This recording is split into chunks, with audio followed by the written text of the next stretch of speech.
Hello guys, welcome back to another video. हमें और एक बार आपके सामने आना पड़ा एक वीडियो लेकर, क्योंकि बहुत सारी फ्रेंड्स की क्यूरीज आई थी, डिमांड आई थी कि आप एक वीडियो नया लाइए जिसमें कि उनकी जो कुछ क्यूरीज है वो मैं इशू कर सकूं। मैंने पिछला जो वीडियो किया था अपलोड अबाउट जूनियर असिस्टेंट का जो रिजल्ट आया था उसके रिगार्डिंग, उसमें आप लोगों ने बहुत सारा प्यार दिया। तो अब मैं ये वीडियो आपके लिए ला रहा हूँ ताकि आपकी जो क्यूरीज हैं वो इशू वो रिजॉल्व हो जाए। तो सबसे पहले आपको पता है कि जूनियर स्टूडेंट का जो मेरिट लिस्ट है वो आउट हो चुका है, जिसमें कि ये कन्फ्यूजन बना हुआ है, स्टूडेंट्स कन्फ्यूजन में है कि कट ऑफ क्या है। तो इसके रिगार्डिंग हमने ऑलरेडी वीडियो अपलोड किया है।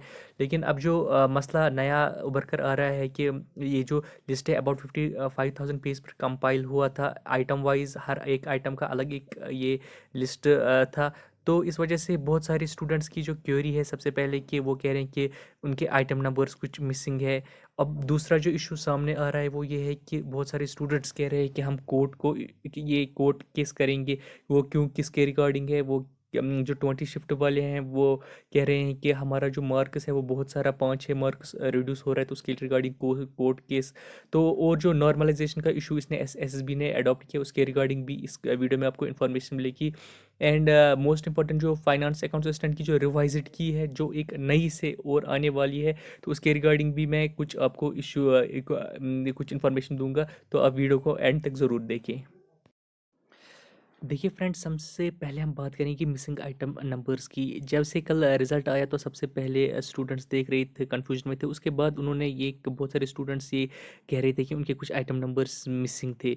तो लेकिन शाम होते होते मैंने देखा कि बहुत सारे स्टूडेंट्स की जो ये क्वेरी सॉल्व हो गई, क्योंकि उन्होंने डिफरेंट सॉफ्टवेयर्स का फिर इस्तेमाल किया इस लिस्ट को रीड करने के लिए। तो शाम तक वो इशू सॉल्व हो गया। लेकिन अगर आप देखेंगे, बहुत सारे स्टूडेंट्स अभी भी ये कह रहे हैं कि उनके आइटम्स नंबर्स कुछ मिसिंग है। तो मैं उनके लिए सजेस्ट ये करूँगा, आप कुछ और सॉफ्टवेयर यूज़ कीजिए, लाइक WPS ऑफिस है वो आप इस्तेमाल कर सकते हैं, या आप कंप्यूटर सिस्टम पर अपडेटेड जो सॉफ्टवेयर है वो यूज़ करें। क्योंकि ये जो लिस्ट है बहुत बड़ी 55,000 फाइल्स की पेज है। तो जो कॉमन सॉफ्टवेयर्स है, छोटे रेंज के सॉफ्टवेयर्स, तो वो इस फाइल को रीड नहीं कर पाते हैं। तो आप ये चीज़ कीजिए। लेकिन अगर आपको इसके बाद भी आपको लग रहा है कि आइटम नंबर्स मिसिंग है, तो आप एक काम कीजिए, आप अपने एडमिट कार्ड चेक कीजिए और अपनी जो आपने एप्लीकेशन फॉर्म सबमिट की है तो वो भी चेक कीजिए। अगर आप देखिए पहले एडमिट कार्ड पर वो आइटम नंबर्स हैं जो आपके मिसिंग है, तो पहले आप यहाँ पर वेरीफाई कीजिए। अगर आपके आइटम नंबर्स यहाँ पर भी नहीं है, तो मे बी आपके जो डिफरेंट एडमिट कार्ड्स आए होंगे, तो मे बी वहाँ पर वो क्लब नहीं हुए होंगे, maybe that issue can be there. या अगर आपको लगता है कि फिर उसके बाद आप अपना जो सबमिटेड फॉर्म है एप्लीकेशन फॉर्म से, उसे एक बार चेक कीजिए। तो वहाँ पर आप देखिए कि क्या ये आइटम नंबर्स आपने रियली में सबमिट किए थे या नहीं किए थे। तो उसके बाद आप एसएसबी को अप्रोच कीजिए। डेफिनेटली एसएसबी ने 24 तक का डेट दिया। मैं समझता हूँ उन्हें वो डेट एक्सटेंड करना चाहिए था, क्योंकि अभी बहुत सारे स्टूडेंट्स की इश्यूज है, और स्टूडेंट्स अभी JKSP का जो JKPSI एग्ज़ाम होने वाला है उसकी प्रिपरेशन में बिजी हैं। तो नेक्स्ट है, ये इशू आ रहा है कोर्ट केस का। जो 20th को जिन्होंने एग्ज़ाम दिया था वो ये कह रहे हैं कि उनके जो मार्क्स है बाई 5 मार्क्स कम हुए हैं। तो अब जो स्टूडेंट्स हैं वो कोर्ट का दरवाज़ा यहाँ पर खटखटाना चाहते हैं। तो मैं स्टूडेंट से यही कहूँगा कि it is your democratic right to approach the court of law. तो इसमें आपको कोई भी अपोज नहीं करेगा। मेरी भी सजेशन है, अगर आपको लगता है कि आपके साथ कुछ नाइंसाफ़ी हो रही है, then you can approach, it's the democratic right. But आपको ये देखना होगा कि आपका पॉइंट वैलिड कहाँ पर स्टैंड करता है, अगर आपका पॉइंट वैलिड है या नहीं है। मैं आपको ये बता दूँ, ये भी जो भी रिक्रूटमेंट्स होती हैं ना, जो मल्टीपल शिफ्ट्स में एग्ज़ाम्स होते हैं, तो उनमें जो रिक्रूटिंग बॉडीज़ है वो दो तरह के प्रोसीजर्स ये यूज़ करते हैं। एक नॉर्मलाइजेशन, एक इक्विपर्सेंटाइल होता है। तो नॉर्मलाइजेशन और इक्विपर्सेंटाइल में डिफरेंस क्या है वो मैंने ऑलरेडी एक्सप्लेन कर रखा है, आप मेरी वीडियो सेक्शन में देख सकते हैं। मैं आपको अभी उसका थंबनेल भी डिस्प्ले करवाऊंगा। लेकिन अगर आप ये नॉर्मलाइजेशन, यहाँ पर स्टूडेंट कह रहे हैं कि एसएसबी ने नॉर्मलाइजेशन अप्लाई किया, देखिए यहाँ पर ये नेसेसिटी थी, क्योंकि क्योंकि ये एग्ज़ाम मल्टीपल शिफ्ट्स में कंडक्ट हुआ था, तो इसलिए इस टाइपिंग स्कोर को ऐड करना ज़रूरी था, जो कि इक्वी परसेंटाइल वे में नहीं ऐड हो सकता था, इसलिए नॉर्मलाइजेशन ज़रूरी थी। मैंने ये ऑलरेडी एक्सप्लेन जब स्टूडेंट की ओर पहले ही कहते थे रिजल्ट से पहले कि ये कैसे होगा, लिस्ट कैसे बनेगा, इक्वी परसेंटाइल कैसे होगा, नॉर्मलाइजेशन कैसे होगी। स्टूडेंट्स कहते कि इसमें नॉर्मलाइजेशन नहीं होगी, तो मैंने तब भी कहा था कि इसमें नॉर्मलाइजेशन होगी, नॉर्मलाइज्ड स्कोर को टाइपिंग ऐड होगा। अब मैं आपको वो दिखाऊंगा कि उसका थंबनेल, आप वो वीडियो ज़रूर चेक कीजिए ताकि आपके सभी कन्फ्यूजन दूर हो। रही अब नॉर्मलाइजेशन की बात जो है, तो ये JKSSB ऑलरेडी अडॉप्ट कर चुकी है। जब क्लास फोर्थ का एग्ज़ाम था जिसमें कि 3,20,000 स्टूडेंट्स अपेयर हुए थे, उसमें ऑलरेडी नॉर्मलाइजेशन का प्रोसीजर अप्लाई किया गया था, जिसमें कि देखा गया था एक शिफ्ट जो था उसमें अबाउट 7 मार्क्स तक रिड्यूस हुए थे। तो मुझे नहीं लगता अगर यहाँ पर स्टूडेंट्स ये क्लेम करते हैं कि उनके 5 मार्क्स रिड्यूस हुए हैं या 4 मार्क्स रिड्यूस करते हैं कि वो कोर्ट में स्टैंड कर पाएगा, क्योंकि ये जो मेथड्स है जो डिफरेंट नेशनल लेवल पर जो बॉडीज़ है, रिक्रूटमेंट बॉडीज़, वो अप्लाई करती हैं।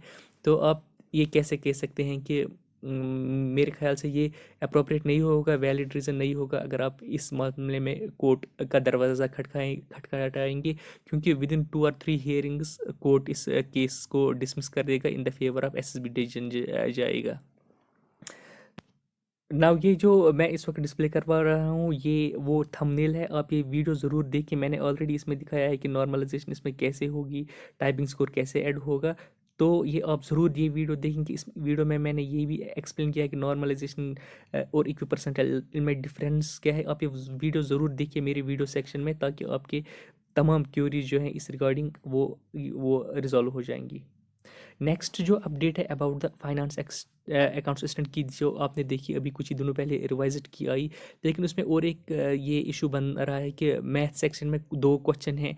एक क्वेश्चन उसमें है कि जिसमें कि 2 ऑप्शन सेम दिए गए हैं, एक ऑप्शन उसमें की में फिर राइट दिखाया गया है, दूसरा जो ऑप्शन है वो भी वही है जिसने वो ऑप्शन अप्लाई किया है। तो उसमें दोनों ऑप्शंस ठीक होने चाहिए, पर एसएसबी ने ऐसा नहीं किया। सेम आंसर है, 2 ऑप्शन में सेम आंसर है, तो एसएसबी एक आंसर को राइट डिक्लेयर कर रही है, दूसरे को रॉन्ग। देखिए ऐसा नहीं हो सकता है, तो डेफिनेटली ये क्वेश्चन रिवाइज होना चाहिए। और भी एक क्वेश्चन है जिसमें कि आंसर मैच नहीं हो रहा है मैथ सेक्शन में।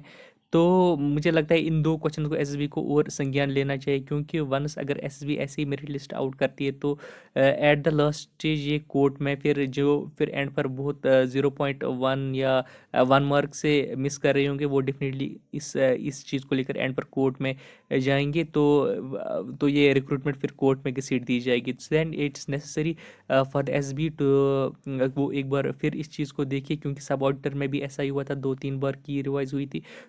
तो ये देखना चाहिए एसबी को। तो मैं इसमें यही कहूँगा कि हमने ऑलरेडी इसमें एक प्रेडिक्शन दी थी कट ऑफ की 87 to 91, लेकिन उसके बाद की रिवाइज्ड हो गई है। मैं अभी और भी वेट कर रहा हूँ कि और भी 1-2 क्वेश्चन रिवाइज्ड होंगे मैथ सेक्शन में। तो वंस वो चीज़ issue once that will get resolve, तो मैं एक रिवाइज्ड की लिए मैं आपको के लिए और एक बार प्रेडिक्शन लेके आऊँगा कि कट ऑफ क्या होगा, क्योंकि वो कट ऑफ डेफिनेटली इंक्रीज़ होने वाला है आफ्टर ऑल दैट। और आखिर में पर मैं यही कहूँगा कि आप अपनी जो क्यूरीज हैं वो कमेंट बॉक्स में डालिए, क्योंकि मैं बहुत जल्द जो भी क्यूरीज आई मैं इन पर वीडियो लाने वाला हूँ। तो आपकी जो भी क्यूरीज हैं आप कमेंट बॉक्स में डालिए, ताकि आपकी जो क्यूरीज है मैं उनको एड्रेस कर सकूँ। आपकी जो इश्यूज़ है, जो आपको समझ नहीं आता है चीज़ें, तो मैं आपको वो एड्रेस कर सकूँ। बाकी मैंने ऑलरेडी बहुत सारी वीडियोस बनाई अबाउट फाइनेंस अकाउंट्स असिस्टेंट, उसकी career growth and all, junior assistant के रिगार्डिंग एक सीरीज़ ऑफ वीडियोस है कि इसका कट ऑफ क्या रहने वाला। देखिए मैंने ऑलरेडी 70 कट किया था प्रिडिक्ट, तो वही हो रहा है। तो आप अच्छे से देखिए मेरी हर वीडियो को वीडियो सेक्शन में, तो आपको एक क्लियर कट आइडिया मिल जाएगा। और पर्टिकुलरली जो मैंने नॉर्मलाइजेशन पर वीडियो अपलोड किया है, तो वो भी देखिए, इसका मैंने थंबनेल आपको ऑलरेडी शो किया। बाकी आप चैनल को शेयर कीजिए, सब्सक्राइब कीजिए, और आप ताकि आपको आने वाले लेटेस्ट अपडेट्स के बारे में पता चले। और जो बेल आइकन है उसे ज़रूर हिट कीजिए, ताकि जो भी हम नेक्स्ट अपडेट लेके आएंगे आप तक वो पहले पहुँचे। थैंक्स।